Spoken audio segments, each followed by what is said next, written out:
Hey guys, it's Raquel, and today I'm going to be talking to you about ayahuasca integration. It has been 2 months since I did ayahuasca and sapo, and integration has definitely been a journey. I thought that the real work took place while I was at the retreat, while I did the ayahuasca, while I did the sapo, but no. The real work happens when you get home. And that's where your integration begins. And integration is just taking what you learned from your ayahuasca, sapo, other plant medicine ceremonies, taking the lessons that you learned from those ceremonies and integrating it with your real life. So for me, integration has 3 parts. The first part would be a new level of self-awareness that is out of this world. You just are so aware of things that are happening to you, things that are happening around you. You're so aware of your thought patterns, the decisions that you make. You can question the decisions. Why did I make this decision? What am I feeling? It's just unreal. And the second step, and this is kind of where I find myself currently, is a step of isolation and reflection. And then the last step, I call it integration, liberation. And so I'll start with the first step, being a new level of self-awareness. When I got back home from Peru, I came from a location that was just so full of love, so full of happiness. Everybody was living in the moment. They were living in the now. We got up, drank our tea, had morning chats, had breakfast together. It was a family. It was love. It was amazing. And when I got home, I left that.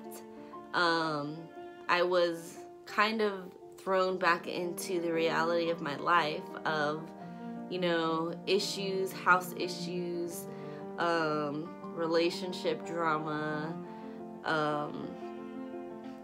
past due bills, and it was a little bit difficult to ground myself back here and realize, okay, you are back in the real world. There's things that you need to take from Peru and bring back into your regular life so it can flow easier, so you can be more happy, so you can realize, the point of this all, pretty much.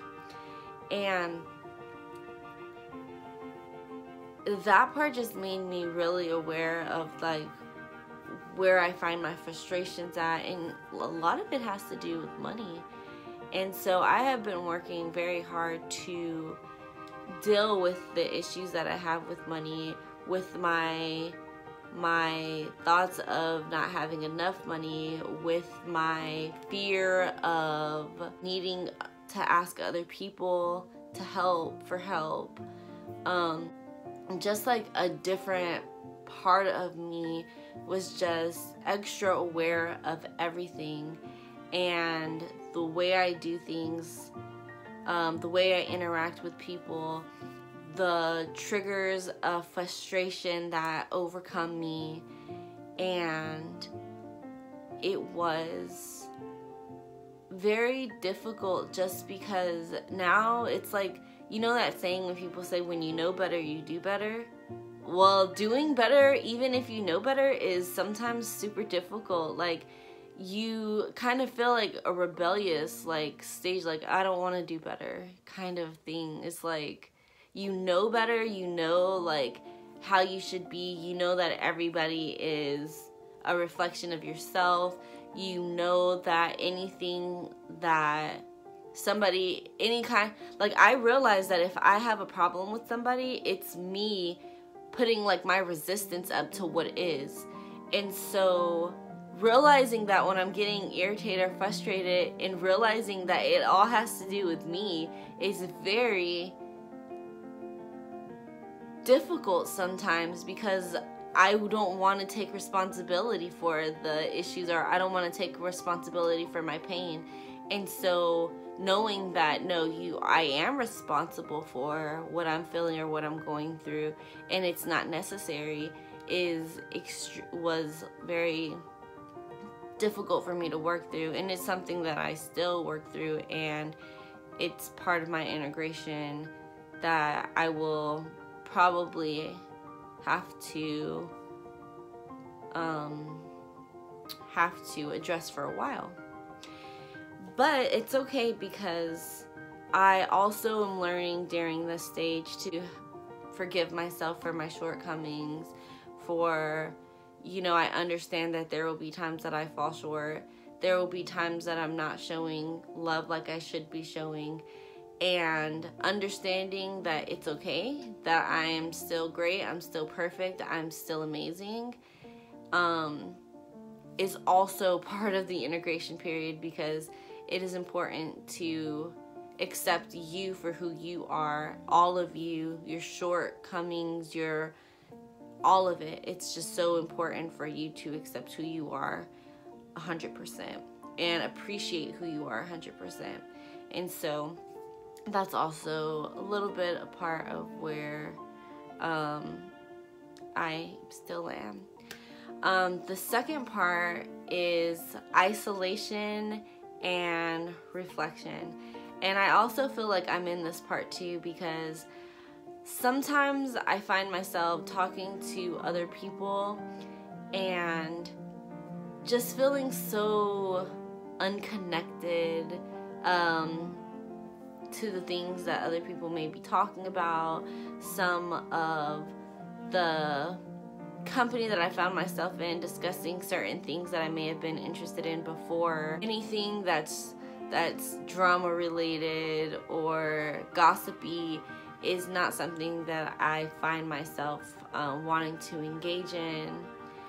And some of the things that I want to talk about now is not really what other people that I interact with find interesting. It can feel really isolating when you don't feel that connection that you used to feel to those who were close to you. It's okay to feel isolated and to find that space to be alone and to reflect, because I think it's because I know that it is important for you to know who you are, and in order to know who you are, finding those situations where you feel uncomfortable and then realizing why you feel uncomfortable or why you don't want to engage in these types of conversations or these actions anymore is very powerful for your growth, personal growth, spiritual growth, mental growth.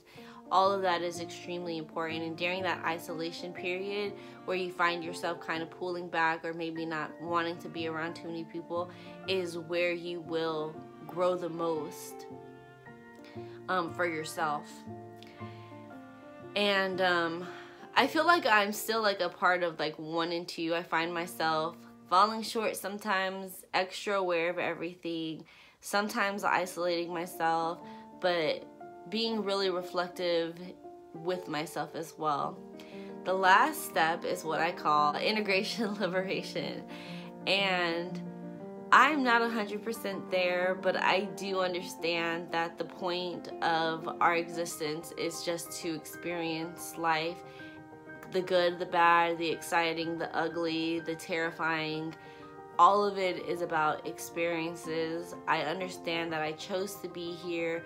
I understand that everything is exactly how it should be, that everybody I come into contact with are people who are supposed to be in my life.